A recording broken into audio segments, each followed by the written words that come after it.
which then leads us to habit number Number three. three, yeah, okay, here we go. Habit number 3, put first things first. What does that mean? Okay. I once again, I'm hearing it. What does it Good. actually mean? All right, so I know that I'm the programmer of my life. Yeah.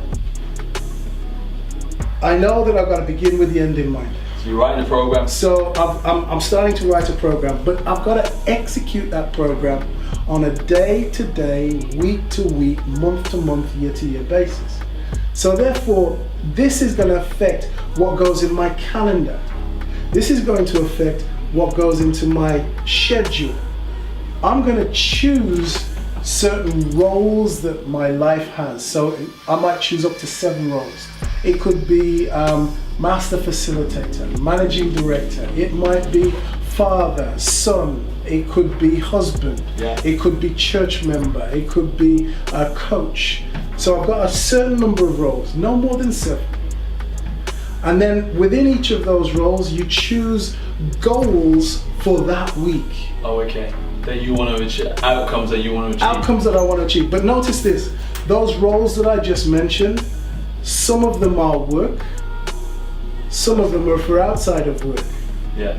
If I manage to hit my goals in all of those roles, notice I'm not just hitting my work goals, because if I was hitting my work goals, I'd probably be like this. Yeah. Which is an out of balance PPC. Right, balance. go back to the foundational So I'm thinking already, right? How do I balance my things that I've got to do in a professional capacity with how I do things in a personal capacity? So for instance, date night with my wife. That's part of my goals as a husband. Maybe some one-to-one time with my girls or my son. That's another thing that I could look at to achieve Put those things. work-life balance. Yeah. And we call these things big rocks. Big rocks. Oh, okay. What's that? A big rock is a fundamental goal that I want to achieve in my life, but I don't put it in for this week's diary. Yeah.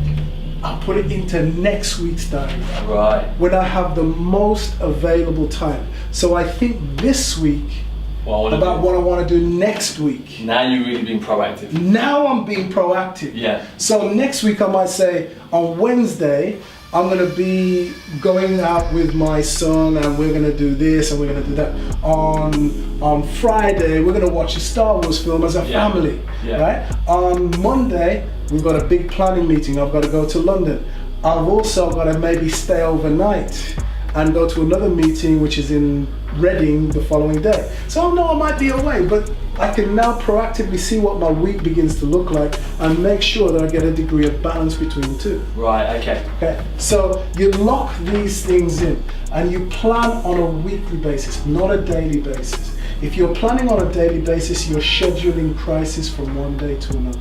Okay, so that's a key principle there. So are you someone who plans day to day, or are you planning week to week, or the super effective people like I know Malcolm Gladwell said that the highly successful people were planning like months in advance. Right, well, Covey's actually saying that a week is about the right unit of measure. Yeah. So plan in terms of a week, and therefore if something at the beginning of the week takes a hit, you still have some time to recover. Good. Or you can push it forward to the next week, or at least you are in a position to have a dialogue, a conversation.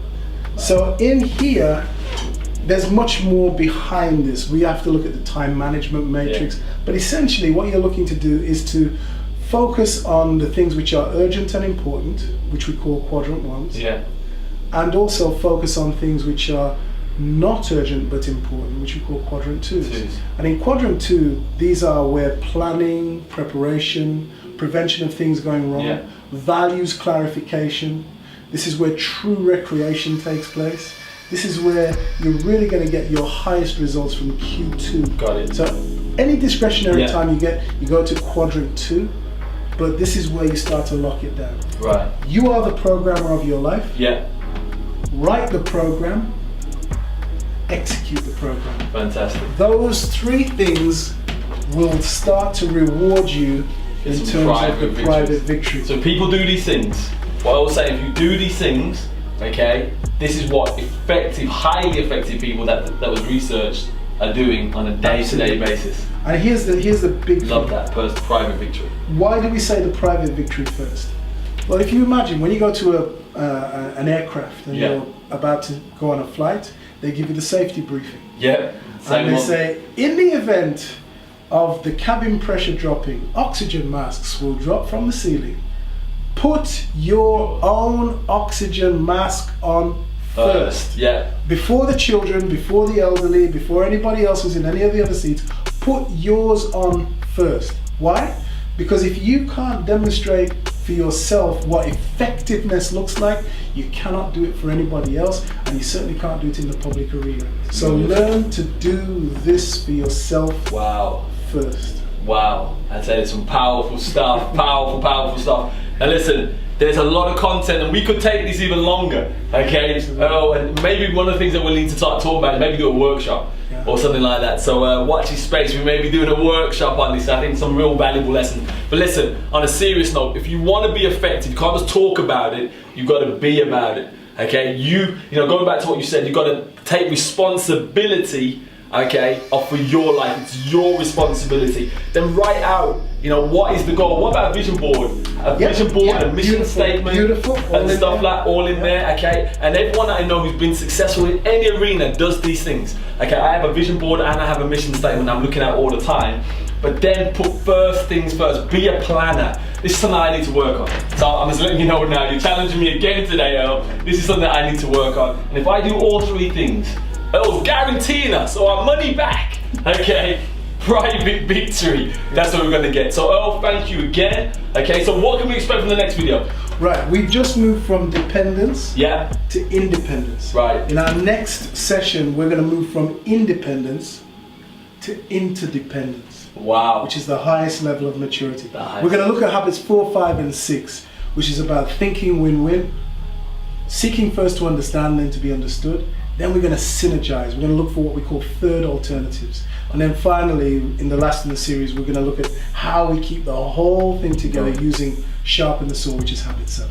That is awesome. Well, thank you again, Earl. So listen, this is Gem Power, okay, where we bring you the strategy so you can be effective and successful in the things that you're chasing. So join us, make sure you subscribe to our social media outlets so you do not miss this valuable content.